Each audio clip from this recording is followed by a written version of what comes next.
Hey everybody, hey Guardians, welcome. My name is Dylan. I'm going to be your host today, and happy 11-year anniversary to Destiny 1's launch. I wanted to make sure to cover that at the very top because it's kind of mind melting. 11 years of Destiny. Had no idea we'd be here. Today we have a ton to talk through, so we're going to rush through this. No, we aren't going to rush. But we have Renegades. We have some really cool stuff to talk about that's going to be coming in December. We have a wonderful update from our development team. We've been listening. We're looking at your feedback, and we actually have some plans that are coming together right now to address it since Edge of Fate launched. And then we also have, on the second half of the show, we're going to be looking at Ash and Iron. We'll have a bunch of devs on the couch. We're going to talk about the activities, the loot, and potentially a new exotic that you might have been asking about. So without further ado, Robbie, how you doing? Welcome back to the couch. Hey, Dylan. It's great to be here. And like you were talking here in the intro, like we've got some really big changes coming based on all the feedback we're getting from the Edge of Fate that we'll talk about right after we give a little bit of a first look at Renegades here. And that's why we got our laptops, right? There's a lot to get through, and there's a lot to talk about. So we're just got to Dylan and I are making sure we're going to get through it all. So we've been hard at work on collaborating with our friends at Lucasfilm Games to make something that is like unmistakably Star Wars, but authentically a Destiny story and experience. And so today we get to start pulling back the curtain on that. Mm-hmm. And I'm going to embrace my inner Scarrow and ask, Robbie, is there a Vidoc? Yeah, so you all asked for it. You're going to get it. We're about to play a Vidoc that is our first look at the Lawless Frontier. You're stepping into a world of criminals, shady deals, with an arsenal at your disposal that you'll only be able to find within a black market here that's emerged within Seoul. And so, yeah, let's take our first look at Renegades.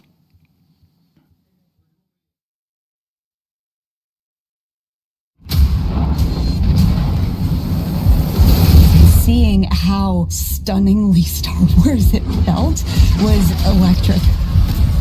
I just jumped into that walker and I just annihilated the encounter.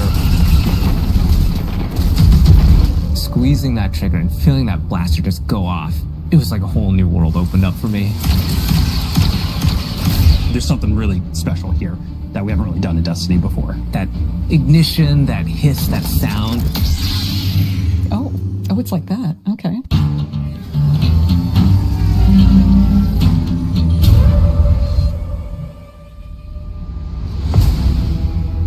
We begin in the shadow of a prophecy that says our end is already written. It's here we draw a line in the sand, where we start the long journey to fight our fate. In Renegades, Guardians infiltrate a criminal underworld to save a friend whose past has caught up with him and disrupt the rise of powerful new enemies. In special collaboration with Lucasfilm Games, we took inspiration from Star Wars to craft a one-of-a-kind Destiny story. Renegades redefines what an expansion can be. It brings the grit, guns, and glory of a space western to Destiny. But Renegades isn't just about power. It's about what you're willing to risk to change the future.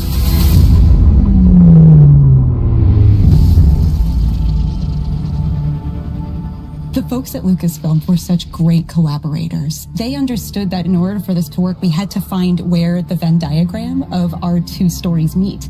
Themes of underdogs rising up against something much larger than themselves. Themes of hope. Those little places in that Venn diagram were the ones that really helped us find the story that we want to tell together. If you look at Star Wars and you look at Destiny, you can kind of see that parallel that exists. So for instance, our Dredgen, they're our Sith. Pretty Sithy. Yeah. And then you've got the Barrett Imperium, and they are very, very Empire-like. Yes. They have a huge appetite for expansion. I think of the Praxic Order. There are Jedi in this release, and they are very focused on order and law and understanding that there is a binary in our universe of good and evil. We get to poke at that a little bit in a way that suits our story and our world, while still feeling very much like the inspiration that we're calling from. Edge of Fate leaves us with a really big pass forward into the future. We know of this prophecy now that tells us that we need to bind the Nine or we face extinction. And Drifter was there on Kepler. He saw all of this. Not running from this one. Drifter is convinced that there's a connection between the Nine and the rise of this new faction, the Barrett Imperium. He sees them rising at an unnaturally fast rate and is insistent that there's a problem. But the Vanguard isn't listening. They're insisting that he needs to stand down. The cool thing about this criminal underworld is you and Drifter and your crew, you come in at the bottom, and at the top, there's the Barrett Imperium.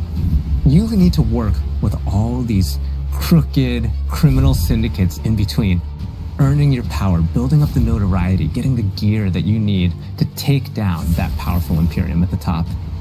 There's a weapon that the Barrett Imperium have made, and we need to be the ones to destroy it. And we're not going to be able to do that unless we work with exactly the kind of people that we normally fight. So we're going to head out to the lawless frontier, and one job at a time, we're going to take down the Imperium.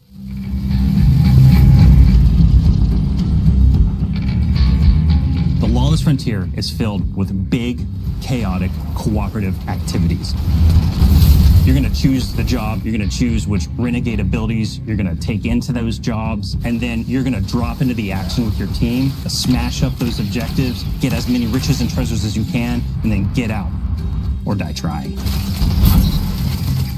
To do that, you're going to go to the Lost Frontier holo map.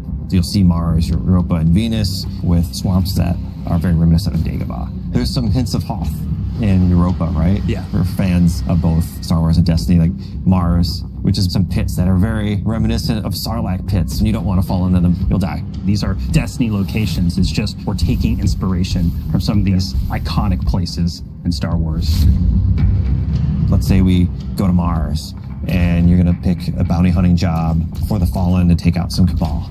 And then you either matchmake with people online, you take your crew with you, you can play solo. Every time you drop in, you might be in a different location on the map. Your objectives are going to be a little different each time, and it also might be a different time of day. So there's a lot of variety and richness within these activities as we want them to be highly replayable. Along the way, we're going to throw a bunch of curveballs. You might run into a missile tower that's trying to take you out from halfway across the map. And you have to like divert and take it out, and you get some extra credits out of that. Defeat your boss, get to the exfil with whatever time you've got left. Call your ship in. All hell drops in on your head from the Cabal. Your ship flies in. You hop aboard and you got to exfil. Over the course of the campaign and deep into the post-game of Renegades, you're going to be unlocking and earning a bunch of different Renegade abilities. We've got things like airstrikes,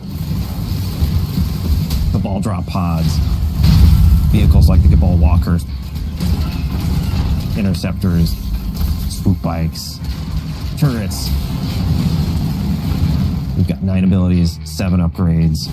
There's a ton of stuff that you can bring in and just change how things play. It's like a tech tree of options. It's like a whole tree of options across support, defensive, and offensive abilities. So the player's going to have a lot to play with here. The Lawless Frontier isn't just about raw power. It's about influence. Shady backroom deals, working for these powerful syndicates and against them at different times. And all of this takes place at the heart of the criminal underworld in Tharsis Outpost. The Vanguard have been preoccupied. They've been off saving the world, and they haven't been looking at Tharsis. It's changed a lot since the last time we were there. It's now this thriving black market, this criminal underworld. Tharsis Junction became Tharsis Outpost. If you have an unsavory job that you need done, you can find it at Tharsis Outpost. Tharsis Outpost feels appropriate for both Star Wars and for us. When we looked at Mos Eisley as inspiration, we knew that we could play in that playground in a really fun way. From the ghosts that you'll see floating around to one Elixni with all 4 of his Elixni arms shaking up drinks. We took that inspiration and we found the Destiny spin on it. Criminal syndicates have moved in. You're working with the syndicates. You are building your notoriety with them. The 3 different syndicates that we created, we're going to be dealing with. The Pikers are Elixni. They're kind of like an anarchist biker gang. Unlike other Elixni, they're atheists. They don't worship machines. They follow relics. We've also got the Totality Division, a subset of the Barrett Imperium. They're run by Scions, and their enforcer Rao is going to be the leader of this group. And we've got Tharsis Reformation. They are a breakaway group from Maya's Vex. They're starting to think for themselves and figure out what it means to be an individual. They're starting to do crime. They're wearing clothes. Crime and wearing clothes are what all individuals do. We need to have new people to fight and new people to root for. And this was our opportunity. But the heart of the Renegade fantasy is not just surviving the lawless frontier. It's garnering influence and building your power so that you can bend it to your will.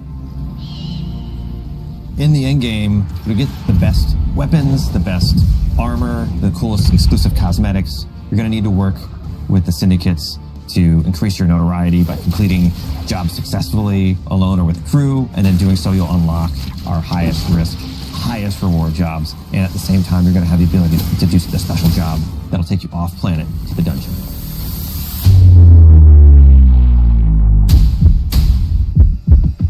And you'll also unlock Invasion. That's right, Invasion is back. But this doesn't work like Gambit. It's often the invader has some initiative when invasion begins. This is more strategic. You scan the battlefield and you're like, okay, is this the right time for me to take the shot? And what's the right tool for me to do it? Do I use an airstrike or a vehicle? Do I use a Cabal Walker? Just watch out for that double cross. Yeah.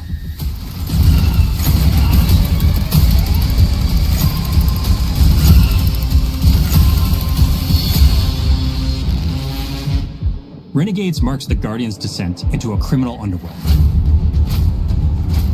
A world of shadows and syndicates, where your light and your choices will cut a path forward. You'll fight dirty, break the rules, and build a hardened crew that can take on any job, standing up to the most ruthless syndicates in the system.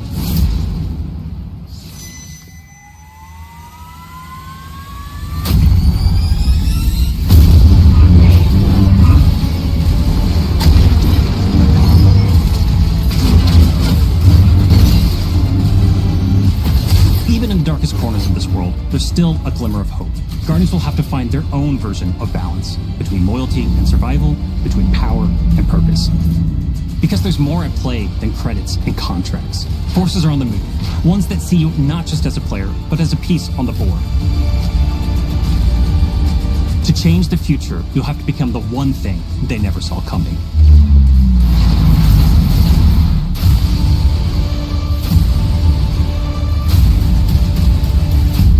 Start the engines. Take off as soon as you can.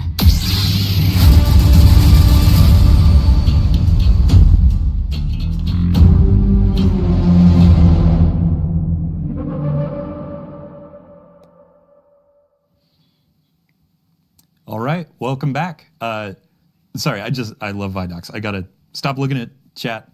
Let's get the show on the road. So pre-orders for the new Renegade Standard Edition start right now. And we actually have some added bonuses. Even if you pre-ordered the, what do we got? Year of Prophecy Edition, we have 2 additional cosmetics that are going live today with the patch. The Starside Introduction Emblem and a new exotic ship, which we call the Renegade Leader. You're gonna see it on the screen right now, and I'm gonna ask a silly question. What are we looking at? I mean, I think we're kind of looking at something that looks like an X-Wing here a little bit, maybe a little red leader action. So, I mean, this is one of our homages, right? That's the team had a lot of fun with. So we wanted to build like an iconic ship, Dylan, that kicked off the road to Renegades here over the next few months. And what's cool about this is you're actually going to see your ship, whatever ship you have equipped, that's going to be flying by when you deploy your Renegade abilities in the Lawless Frontier. And also, you're going to be using your ship to go between different areas within the Plaguelands here in the Reclaim activity that's launching today as well. Awesome. So with pre-orders talked about, let's dive into the Vidoc. Robbie, where are we starting? Yeah, so I think it's like probably best. There's so much like to do a really kind of quick overview of what we looked at here.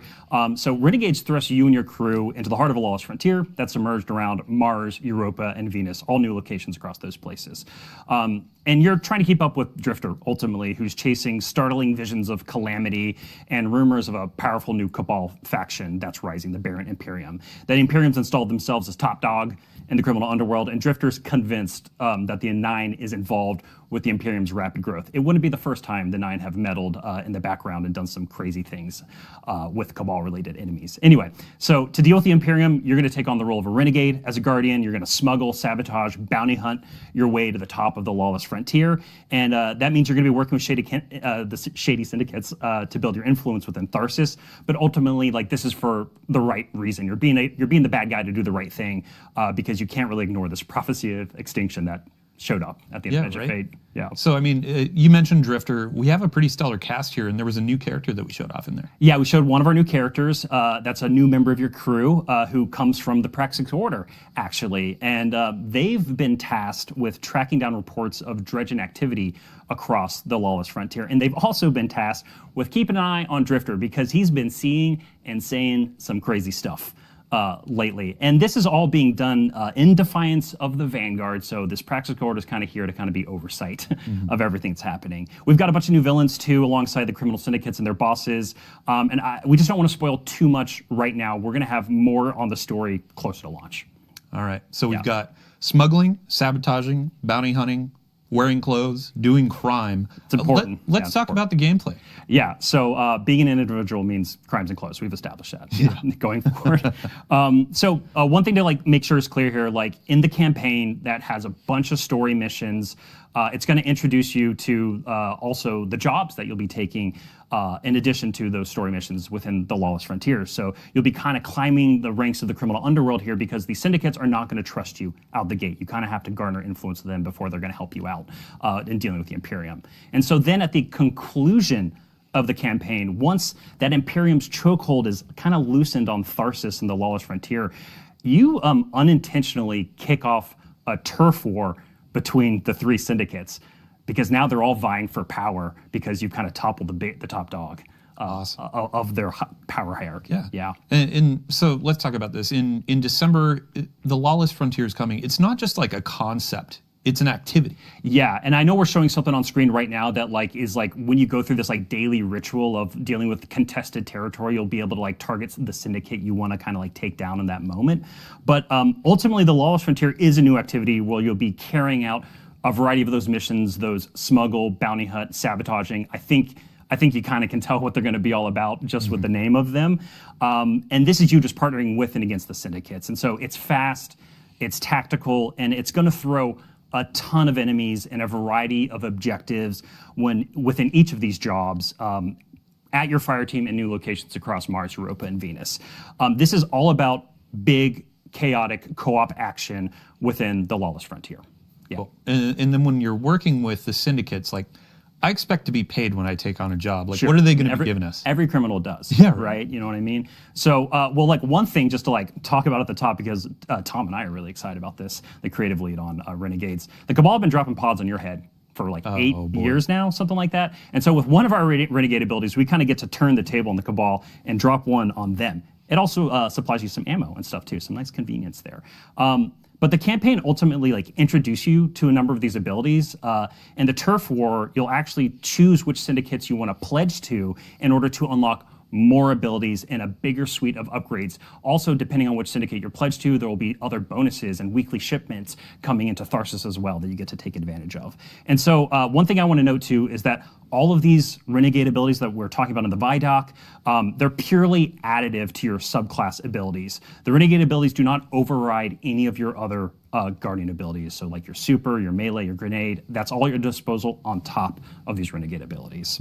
We really wanted to lean into the idea of this fantasy of you working with your crew and the various roles you could play within the Lawless Frontiers of all these different type of jobs that you're going to be doing. Awesome. And then I have to give a shout out to James Sy. He's frankly one of the biggest Star Wars nerds I've ever met in my life. But he was talking about the blaster and that feel the first time he shot it. Like, let's talk about him. Yeah, I love that blaster, and because like my personal joke is it's like Forerunner at home. It's kind of like a legendary version of that exotic, and it just feels fucking incredible. Oh, sorry, it feels incredible. Excuse me, for kids at home. So we're gonna have a weapons deep dive close to launch. I know I keep saying that. There's a ton of the Vidoc. There's even more to be talking about in the next few months. But what we can say about blasters right now is they're new, powerful weapons in your arsenal, and they actually draw ammo straight from your reserves, Dylan. And so the mechanic of this is basically heating up the gun and then venting it out. So no reloading technically, but since you have to like charge up heat and you have to think about overheating, it's a whole mechanic and has its own special reload associated with it. And so it's going to be all about finding like the rhythm of pace and battle between building up heat and venting it. It's really fun to play around with, and the team is really honing in on something like that feels really special and new. It's cool. All right. It's cool, yeah. So we're not going to go too deep on campaign because spoilers. We want to let players discover that. Yeah. We've talked about the Lawless Frontier, but one of the components is invasions. Oh yeah.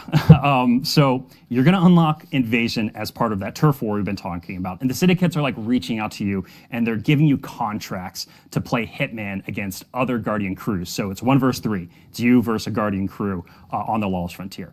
And like we said in the Vidoc, Invasion is 100% opt-in for both the invaders and the defending fireteam crew. But don't worry, because all of the difficulty modes, there's always an option that is available to you if you don't want to engage in invasion. Yeah, we wanted to make sure that, because like even though some people love that PvE chocolate mixing with that PvP peanut butter, we wanted to make sure that if you didn't want to do that, there's always an option for you to do something else within the Lawless Frontier. And then if you do opt in, though, there's more rewards or incentive, right? I mean, yeah, you're like asking, you're basically saying, hey, Fireteam, I'm open to having another Guardian come and wreck shop and mess my day up, right? And so you're taking a higher risk, so therefore there's a chance of higher reward depending on how you handle that, right? Cool. Yeah, I mean, so that covers gameplay effectively. We do have a dungeon. We showed a little tease, but again, no spoilers. We'll let you discover that on day one. Let's talk about the last thing that players may have seen, or the first thing, honestly. We saw chat blown up. Let's talk about the saber. Right. So, yeah, this is Destiny's homage, right? It's our love letter to the Star Wars lightsaber. And we're calling it the Praxic Blade. Again, we'll be sharing a whole lot more closer to launch. I'm really sorry. I feel like a parrot right now just saying the same thing. But what I can say is that the Praxic Blade is going to be highly customizable in both gameplay and visuals. And so there's going to be a ton of parts and components that you'll be chasing and discovering throughout the Lawless Frontier, within the turf war, within the dungeon itself. And this is all about kind of making the Praxic Blade your own. And you saw it in the Vidoc, but the blade really does feel truly exotic right now. You can do things with it that no other weapon can do in Destiny, and I really can't wait till players get their hands on it here in a few months. Awesome. Yeah. Well, that's it for Renegades. We have 2 more big subjects to go through today. So thanks for running us through that. Of course. Our next section is going to be all about quality of life. It's going to be about a lot of the feedback that we've been seeing in the live game since Edge of Fate launched. And then after that, we'll be talking about Ash and Iron with another cast of devs to talk about a bunch of cool stuff. So ultimately, we have quite a lot coming over the next few months. We're going to be talking about a bunch of high-level goals, objectives, some of our philosophy. We do not have a roadmap today, but we will have a roadmap in the next few weeks outlining our road to Renegades, which I've been calling it selfishly. So we'll figure out a fancier name for it at some point, but let's dive in. I think the first thing that I want to talk about here, let me get this up. I mean, ultimately, this feels like we're having a mini community summit on stream. Yeah. But let's talk about rewards. Let's talk about the portal. Let's talk about power. Let's talk about the climb and the feedback that we've been seeing. Yeah, so to do a little bit more table setting and framing here, like we said at the top of the stream, we've been taking a lot of this feedback to heart, right? We've been listening very intently. We've been looking at our data. And Dylan, we know we need to make some changes, right? And so this is what this whole next section is going to be about. We're going to talk about a ton of stuff. Some of it, a little bit of it is going to come from Ash and Iron, a lot more in Renegades, and then even more in the future. And so coming back to the power climb, we want it to be faster, we want it to have improved rewards, and we really want it to highlight new and aspirational activities when Renegades launches. And so that means looking at the Renegades campaign and the Renegades jobs and the Lawless Frontier and the activities you do there, and making sure that they both feel like great sources of seasonal power. We know with the Edge of Fate, after you completed the campaign on Kepler, that there was a bunch of cool stuff to do and some rewards to get, but it didn't fit into the seasonal power game, right? It didn't feel like it was a viable path. And so these big chaotic fire team based jobs that we've built and all that variety we're pouring into it is going to be this engine to climb seasonal power. If you're just loving that activity, you're going to be able to spend an enormous amount of time there. Yeah, and you touched on aspirational content. So when we look at it, you're doing the power climb, but you're looking at the end game, and our raids and dungeons are a part of that. Yes, they are. So we are making sure here, there's 2 approaches we're taking and a bunch of work that's going to come out of it. So our focus initially here is going to be on the new raid and dungeon content in this conversation. So that is Desert Perpetual, the Epic Raid here in a couple weeks, and then the dungeon releasing with Ash and Iron. And so we want to make sure that those are more dependable sources of power, both from weekly challenges, some of which that are going to happen in Ash and Iron, but then also we're going to be looking at the power drops that come when you're completing encounters and looking to see if we can adjust those and juice them up a little bit. The other big area, because what we're talking about when we say aspiration is like in-game. You're doing an in-game thing. I should be rewarded for that. So with the launch of the Epic Raid, for the Desert Perpetual and Epic Raid, and then the dungeon afterwards, we're going to make all drops, the base drops you earn in that content, tier 3. Yeah. Yeah, and it's ultimately attesting to like players got through some of the power grind, they went into the raid and they were seeing tier 1, tier 2 drops, and that didn't feel like endgame loot. So did not. We're making this tier 3 is the baseline, but then you can build up to tier 4 and tier 5 as you add more challenge, add more difficulty. Yeah, and I think we hit on it, but I just want to make sure. We talked about improved rewards, right, around some of the newer content that is coming. This effort, though, is also being applied across the portal itself. And so, Dylan, I know you and I have talked about it a bunch. We talked about solo ops, right? You mentioned Caldera. Yeah, let's talk about variety in the portal and more reasons or more ways to play. Yeah, exactly. And part of that theory right here is just like that thinking is we just have to improve the rewards, right? And so a lot of what we're doing is going to be about bringing the baseline of the reward experience with Renegades up to that, closer to that solo ops experience, and also really incentivize playing and fire teams more because, hey, we know Destiny's feeling lonely right now if all you do is spend time in the mines, right? And so we want to do we know we need to do a much better job at that. The other just to go into that example, like we're talking about Caldera, it's a solo op activity, and players feel it is the most viable path to power. So a social game like Destiny, it is a problem where you feel like you should be playing alone for all the reasons. It's like, hey, sorry friends, you want to play raid, you want to play something else, sorry, I'm going to go into Caldera and play alone. Yeah, we want to address that. We want to make sure Destiny is social, fun to play with friends, while still maintaining, hey, as a solo player, you can absolutely hop in, but we aren't going to make you feel worse. So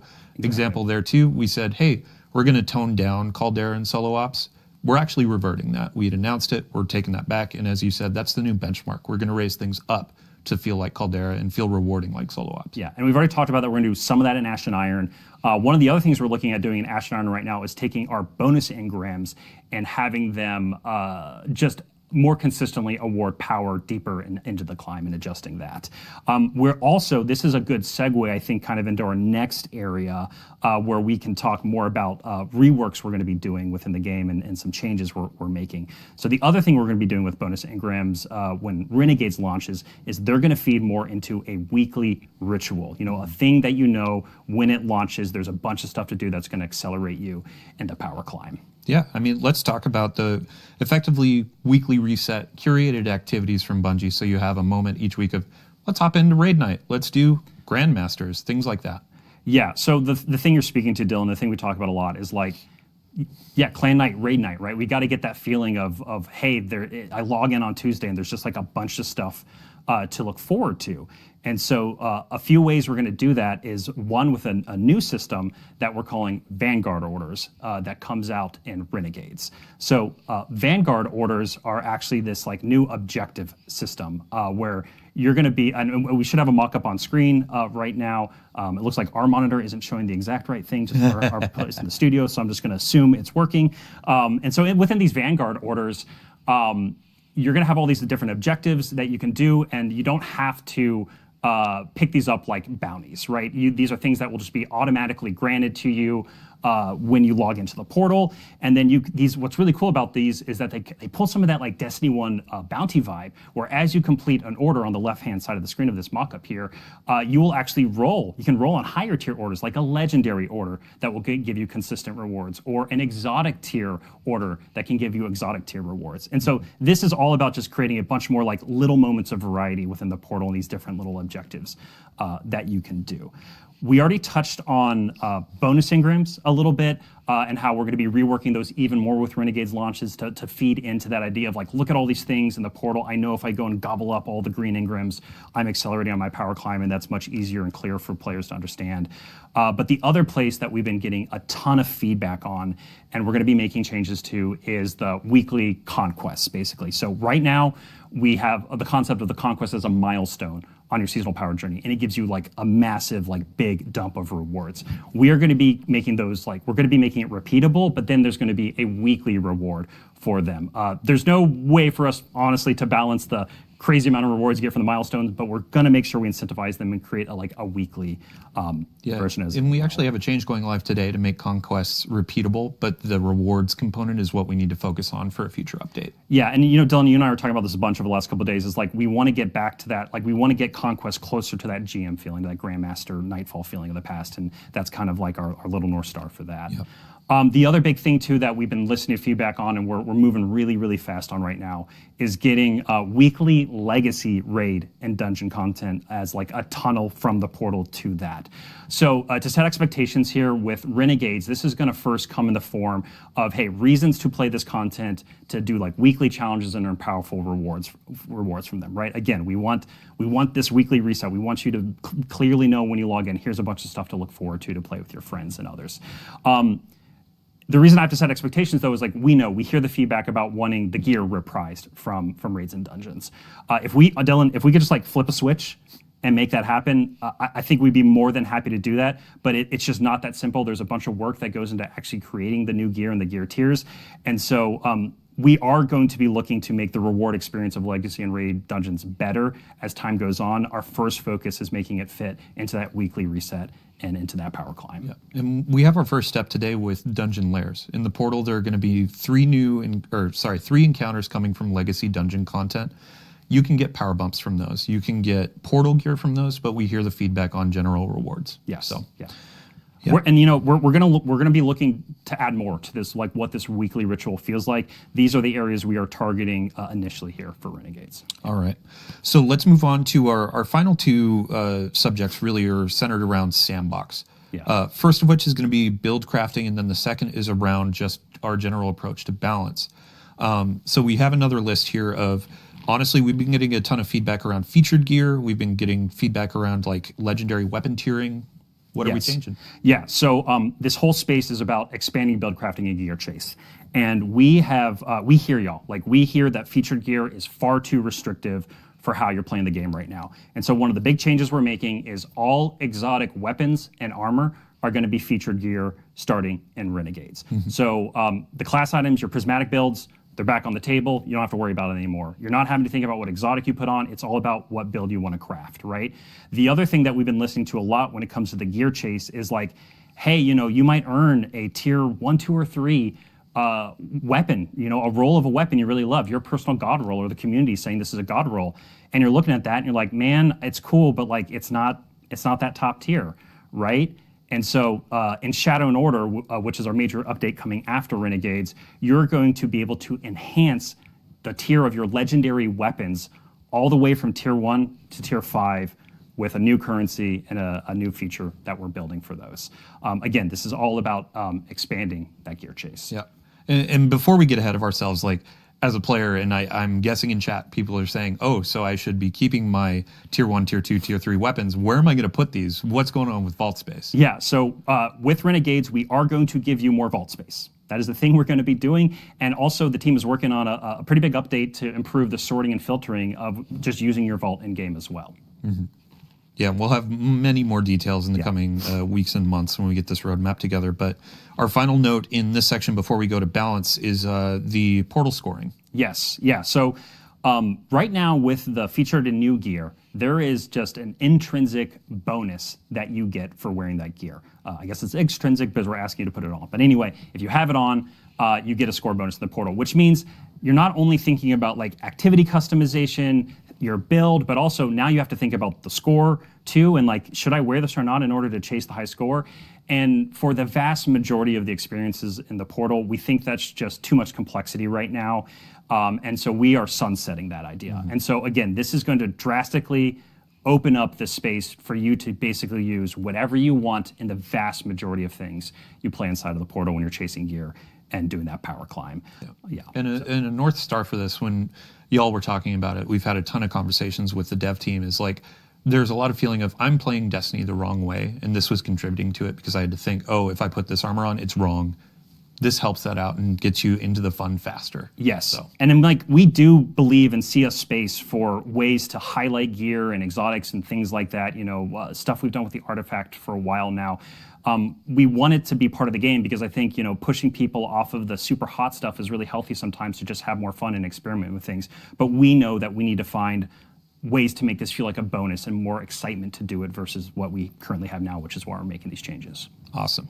Yeah, and then our last section here for quality of life, let's talk about sandbox balance. Y'all have been really taking a lot of the feedback to heart since the announce of quite a few nerfs and some balancing, and you have some new approaches to philosophy when it comes to this. Yeah, so at the top here, one of the things we're doing is we're upgrading our internal process for kind of how we evaluate our buff and nerf policies, and also the timing of which when we go out and do those. And so a big part of that here through Renegades launch is going to be non-critical balance changes are on pause right now. And so this is partially in reaction to obviously some of the sentiment around some of the changes we're making, but it's giving time for us to make sure that when we do start to do more balance updates a little more frequently again, we communicate honestly. We just need to do a better job about communicating about why we're changing something and some of the intent behind it.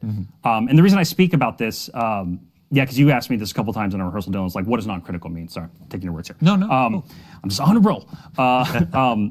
We really want to make sure that we're still making balance changes, or if we have to ban something for that epic raid race or the dungeon race that's going to happen with Renegades, right? The quality of that experience is incredibly important to us, and we know it's incredibly important to y'all. And so, again, we're putting a pause on nerfs and balance changes for now, but if we really need to change something because it's critical for those upcoming events, we'll make changes. Yeah. And ultimately, it's like, there are some things where you watch somebody go on a Titan and kill a raid boss in 2 punches, like, that's critical. That needs to be toned down or balanced around. But other things, like, we actually have a list here of, we announced some tuning changes or nerfs that we're going to be reverting. Last week we were talking about Grand Overture and Queenbreaker. Yeah. We're reverting the changes there. Yes. And then we had some reworks to exotics like Stronghold, Chromatic Fire.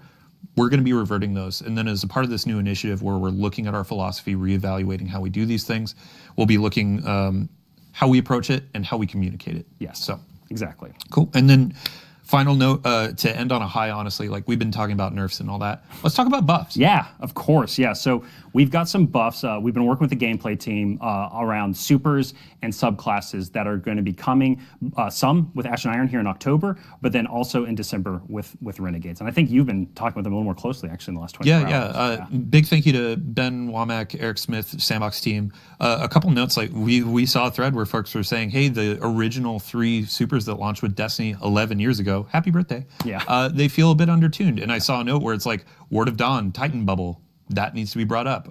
Golden Gun. I know Warlocks are getting some abilities changes too. Turrets. So turrets changes coming very soon. Yep. And grenades and other things too outside of turrets. So we will have a full list over the coming weeks. And honestly, it may build.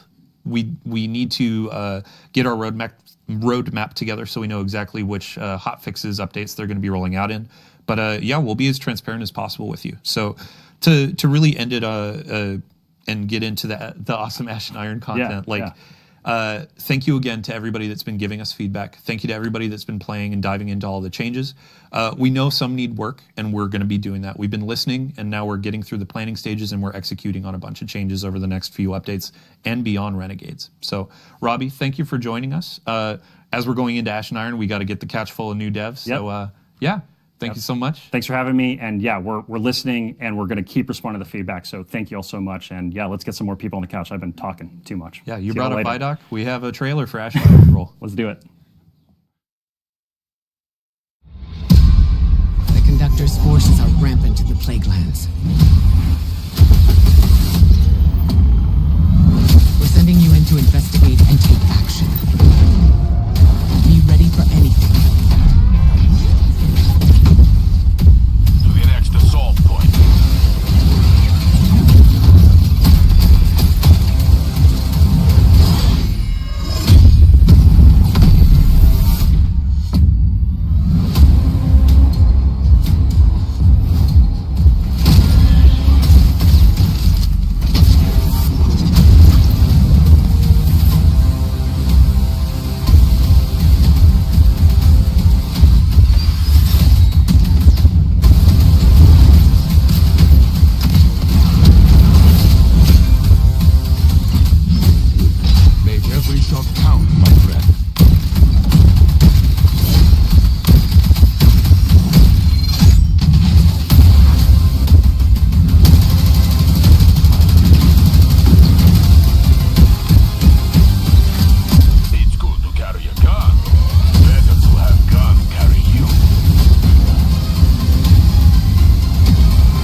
All right, welcome back. In about 20 minutes, the content from that trailer is going live.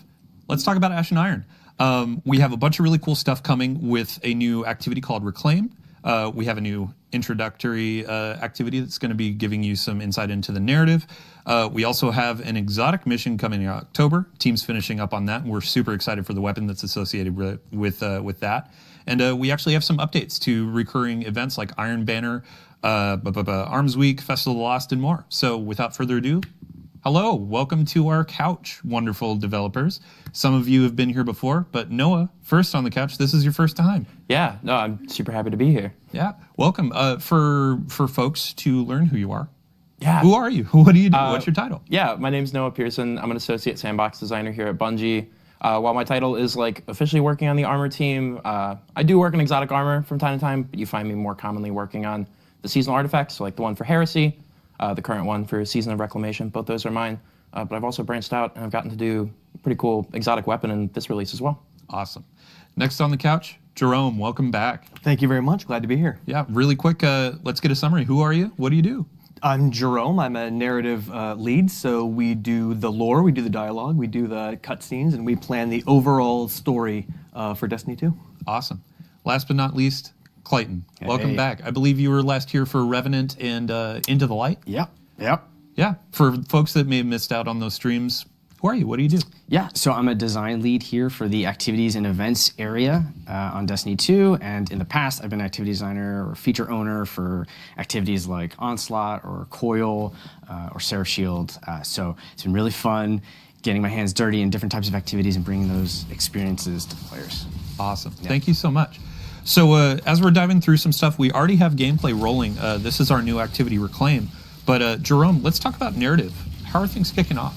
For sure. Well, Maya Sundaresh, the conductor, has somewhat overextended herself on Kepler during the events of Edge of Fate. And she foolishly tried to meddle in the affairs of the Nine and essentially assassinated 3 of the 9, which is the 3 of Earth. 3 being a single entity, right? Yes, exactly. And that's going to have huge knock-on effects for the people of Earth in physics and chemistry, and we'll hear a lot more about that in Renegades. But for now, Maya is somewhat depleted, right? And she is starting to lose control over her collective. She's starting to bleed individuals at the edges of her collective, and those are the pants-wearing, poker-playing Vex that you saw. Crime. Yeah. Exactly. And so she needs to reassert control over her collective. And in order to do that, she needs a signal boost to maximize the power of her waning Echo of Command. And the best tool for that job is, of course, Golden Age tech. And the best place to find Golden Age tech is in the Vanguard Vault, which is why Ash and Iron begins with a defense of the tower from a smash and grab by Maya's forces, both Vex and conscripted Cabal, which you'll learn more about during the season. But that's going to be a start, but not sufficient for her plans. So she will need a fully functional Warsat network to really expand her reach. And there's only one place where you can find that, and that's in the Plaguelands, which is where most of Ash and Iron takes place. Awesome. So speaking of the smash and grab, when players first sign in for Ash and Iron, they're going to see a node that they can launch for the introductory mission. It's not auto-launched. You're going to select it, jump in when you're ready. But after that, you'll hop into Reclaim. Those are going to be some new activities. And Clayton, let's get a quick overview. What are players seeing on the screen? Yeah, so Reclaim is our new 3-player activity. It comes with 3 different variants. It has players, like Jerome was saying, going into the Plaguelands, stopping Maya's forces from taking Golden Age tech and reclaiming those areas, those territories. And so you notice that there's a lack of Fallen, but we, through our ambient combatants and our environmental storytelling, you'll know a little bit more about what has happened there, how Maya's come in and pushed them all out. You'll see some of them trying to fight back to get in because they think that's their land, right?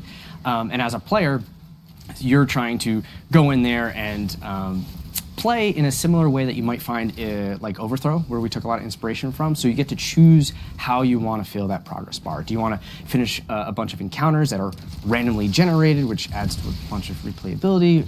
You can progress by finding hidden chests or defeating roaming high-value targets. There's collectibles in there as well, all without like a timer, so you and your fire team can strategize and take the time to go through the area. Awesome. And then once you've completed the area, unlike Overthrow, you move to the next area by way of ship that you'll see on the screen. Stellar.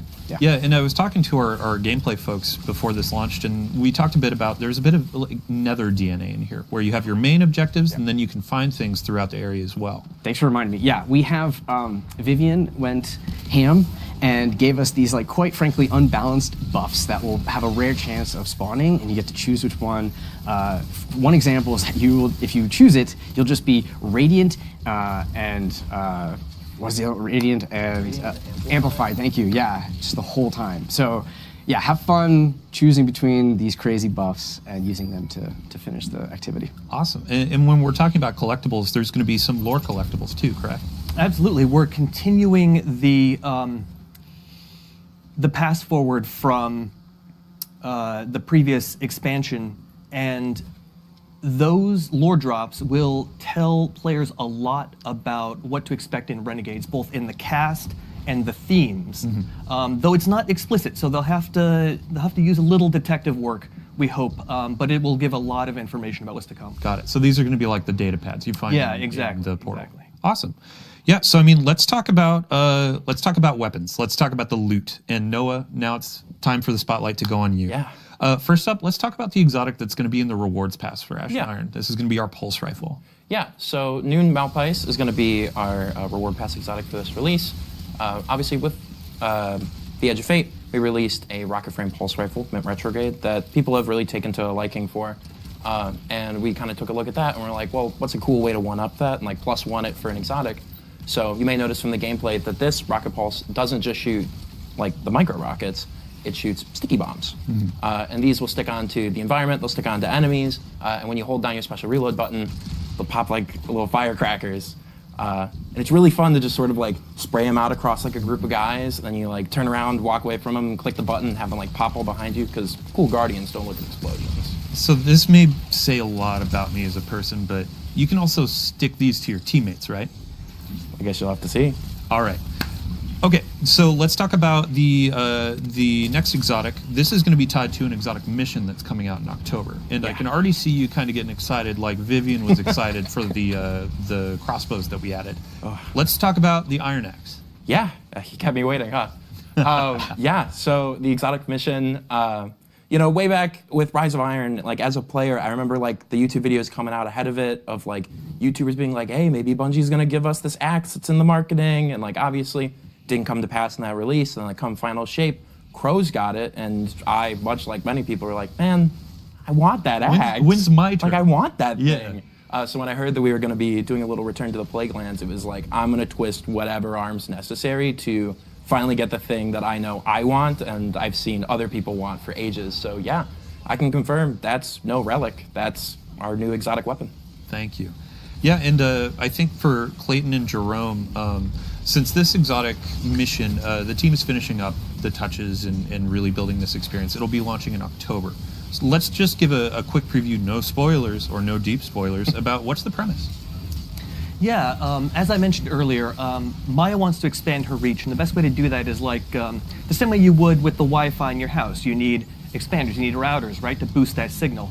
And so she is going to be looking to get her hands on Warsat technology, which is why we'll be working with Saint 14 and Anna Bray throughout the season. Saint 14 is sort of our tactical expert, and then Anna, as with her association to Rasputin, having all the subject matter expertise on Warsats. Awesome. And not to get too deep into spoilers, but you will be working with 3 of Kaiatol's Scions specialists in the mission. So Man, I can't wait. Yeah, October can't come soon enough. So let's come back to day one. I keep checking my watch here. 10 minutes, 11 minutes until launch. We also have a slate of legendary weapons that are going to be coming out. We have some armor sets in the portal that are going to have brand new armor set bonuses, but we also have brand new weapons. And I know a couple of these things are kind of complementary to exotics. Yeah. So with Ash and Iron, we as Sandbox were like taking a look at some exotics we wanted to bring up, and we talked about Mida and Sturm getting some updates to bring them up to that modern parity. But like when those weapons came out during year 1, they came with their paired weapons. And like during that time, it made sense, like have 2 primaries. That was what the game was. So when we were taking a look at like bringing them up to modern sandbox standards, we were like, well, we should probably hit it for the paired weapons as well too. So we took a look at some of our other special archetypes and we're like, what could we set up for this? So with this release, we've talked about them, I believe, in the TWID, but we are going to have a rocket frame Drang Unfall and a new like lightweight Mida macro tool shotgun. And both of them have perk pools that kind of key off of being those paired weapons. So like Mida macro tool has Discord and Trench Barrel, and it was really fun to like run that with Mida. Because then you have like, you pop a couple guys to get those like attachments onto Mida, and then you switch and you have Discord proc, and you like slap a guy, and then you just are able to like pump into a bunch of dudes. And it's got the really cool draw animation from Wastelander back during 30th anniversary, so you get that cool like cowboy draw. And it's so fun to run around. And the sidearm is arc, correct? It is our second arc rocket frame sidearm. It's got a pretty big mag size, so instead of volt shot on this one, it has jolting feedback, which is pretty fun to plug a couple rockets into a guy and have them jolted and then pop them with like a really powerful sturm shot. Awesome. Yeah, and these are going to be added so through the portal. Reclaim is going to be living in the portal in the fire team area, and that's where you're going to earn some of these. We also have Crucible Ops is going to be the source of the shotgun, and then a couple other things as well that you'll discover in just a few minutes here.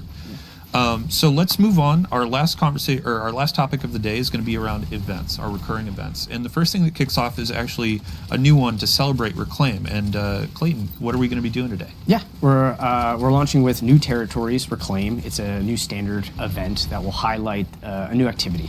And so we do that with our daily challenges, weekly challenges, or it's for a week, so 1 weekly challenge, and then it has its own reward track and an event home that you can launch the activity from as well. Awesome. And then I believe it's next week, we also have Iron Banner coming back. That's right. So is that also going to have an event home? Yes, it'll have event home, same slew of things where daily challenges, a weekly challenge, you'll have your reward track, we have a hand cannon coming in there, we have an armor set, and you'll have your title and your triumphs as well. Yeah, I believe we redacted the new set bonuses for Iron Banner, but I've heard they're actually kind of quite fun. Yeah, pretty cool. Might want to hold on to it when you get your hands on that axe. Awesome. And then the third event that's going to be coming is Arms Week. Noah, coming back. The first one was all centered around, let's look at hand cannons. We had the new shotgun style hand cannon. Yeah. And then with this one, it's going to be shotguns. Yeah. Yeah. Yeah, we're taking a look at shotguns this time around. So much like during the prior Arms Week, we will also have a cool slate of shotgun mods this time around. My favorite of which, when the designer who was working on them, Taylor Bjorndal, who was on the stream before, when he was starting to work on them, me and him were sort of bouncing ideas back and forth. And I was talking about like old rapid fire frame shotguns when they had like the really fast rate of fire. And I was like, I mean, what if all shotguns shot like that? And he like paused for a minute, and then I got the message, what if they're all just fourth horsemen? Oh, Bjorn, you mad scientist. It is really entertaining to take a slug shotgun and have it shoot that fast. Yeah, and we saw a lot of celebration with these volatile mods for hand cannons during that week. So with shotguns, we have the one that's effectively going to be fourth horseman everywhere. Yeah. But we have a couple more too, Yeah. and we'll leave that for players to discover It's soon. going to be super awesome. Next up on the slate, we have Festival of the Lost is going to be coming back during Ash and Iron, and we have a preview of our armor sets. So these are armor ornament sets. Y'all voted on these earlier in the year last year, and we had to show them. They look Great awesome. votes. I cannot wait to have those roses on my shoulders. The Warlock. But with Festival of the Lost, we have some new activity content, correct? That's right. The Headless Ones have broken out of Haunted Lost Sector jail. Because of that, we have new activities. So we have a new PvE 6-player activity called Haunted Altars. And then we have a new PvP activity called Red Rumble. Hocus Focusing is coming back. It's going to be a 2-week-long activity. We have 2 new weapons, your Pies weapon. You'll have your reward track, event home, the whole shebang. I'm very excited. It is very fun to play in those activities. Awesome. It's chaos. Just all chaos. And then the last on our list, so Jerome, we have a new event called Call to Arms that's going to be coming at the end of Ash and Iron. Can you give us a quick overview? Sure. We're going to be working with Devrim K, who has been holding down the EDZ for the better part of a decade without a ghost, right? Doing it all in one life. And he'll be taking some much-deserved R&R in the tower and being our liaison to the foundries. We have to remember that most of the guns that the Guardian fires are designed and produced in the last city. Of course, we know that they're actually designed and produced here with the Sandbox team. What do you mean? Castlewade's in-house. That's right, Mr. Castaway, right here. So we will be working with Devram to stress test the latest and greatest in gear from the foundries, and the Guardians that can push their gear the furthest and get the most out of it will reap the greatest reward. So there's a competitive aspect to it as well. Awesome. Yeah, I mean, when we're talking about this competitive aspect, the Call to Arms is going to be a ton of rewards, legendaries, some cosmetics for anyone to earn, but then we have kind of some cosmetics at the top for our hardcore, so to speak, to really earn. And Clayton, I think you were talking about a helmet? Yeah, we have a helmet ornament. It is fantastic looking. When you equip it, if you're in that top earner, you will have this like tail of flames coming from you. And much like the trial glows, these flames signify that you are a top competitor in this. So when I load into the tower, I'm going to see this guy with a giant fiery mohawk. Yeah. I'm going to know, okay, they were top of Call to Arms. Impressed and scared at the same time. But then we have some cosmetics, like I said, for just general players too. Like I believe there's an exotic ornament for the pulse rifle on the reward track, and a bunch of other things to earn too. So we have daily login rewards as well, and we have vouchers that will actually help set you up for the next season. Awesome. Yeah, well, thanks for the quick overview. We will definitely have more information in the Twit about this new event. And as we're going through Ash and Iron, we'll have an update before each of these events to give you a quick a recap of what we've been talking about today. So just to end it up as well, we have a brand new crossbow that's going to be coming in. So our first crossbow was introduced through raids. And this one is going to be through our events. To start, it's going to be a low drop chance from any of the events that we just covered. And then in Call to Arms, you can focus this thing to really hammer on getting those rolls. And Noah, what's the damage type on this? Yeah, so you might have seen it in the gameplay. It's going to be a stasis crossbow. And obviously, with a stasis weapon comes stasis perks. And I'm very happy to say that it does have chill clip, and it in fact does freeze in 2 shots. And oh my god, there's such like a fun play pattern of like you pop a guy twice with it, they freeze, and then if you have serrated bolts, you run up and you pull them out of him, and the serrated bolts do damage and cause him to pop. So you just like put him in a major, and you cause him to explode and hit all the dudes around him. And it was an oddly fun play pattern of just running around and blasting people that I got quite a few giggles out of in playtests. I can't wait. So again, to say it, today with our New Territories event, you can get this to drop. It will be a low drop chance, but over the course of the rest of the season with each event, more chances, and then Call to Arms, you can focus it along with other gear and really go hard for the role you want. And it has a holofoil. And a holofoil in Call to Arms as well. Yeah. So that brings us to the end of our show. So thank you all for joining us on the couch. Thank you all for joining us at home. We hope you enjoyed the Vidoc. The Renegades pre-orders are live now, and as we said at the top of the show, we have some new pre-order incentives that also apply to the Year of Prophecy folks that purchase that edition. A new legendary ship, a new legendary emblem, and then, yeah, in 3 minutes here, we have Ash and Iron launching. So thanks for coming in. Hope you enjoy the rewards. We'll have more details on our quality of life updates over the next few weeks and a roadmap coming soon. So thank you, thank you, thank you. Can't thank you enough. And if you want to stick around, we're going to be handing off the stream to Mactix. Good friend. He's great at Destiny. Sometimes I do question his PvP prowess, but love the guy. So thanks for joining. Have a good day.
No problem. hopefully everybody was able to enjoy this stream. Yes, unfortunately, no Siva. I've seen that in the chat. Some people were spamming it. Please do not spam in future streams or anything like that. I hopefully will be playing and getting into it a lot more. Yeah, this will be a fun ride. Thank you for watching, everybody. Have a good one. Yeah.